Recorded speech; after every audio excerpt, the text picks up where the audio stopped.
Alert जारी कर दिया गया है।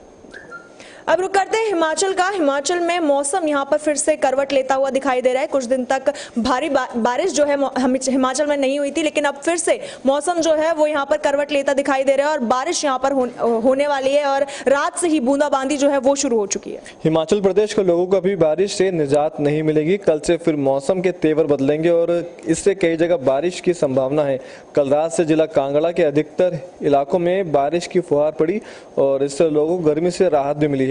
लेकिन किसान और बागवानों का कामकाज पूरी तरह प्रभावित से हो रहा है और मौसम विभाग के अनुसार प्रदेश के निचले और मध्य ऊंचाई वाले क्षेत्रों में 12 सितंबर से बारिश की संभावना है और ये 16 सितंबर तक जारी रह सकता है। और अभी प्रदेश में 25 सड़कें बंद हैं और इन्हें खोलने के प्रयास किए जा रहे हैं और फिर से शुरू होने वाली बारिश फिर लोगों की परेशानी बढ़ा सकती है।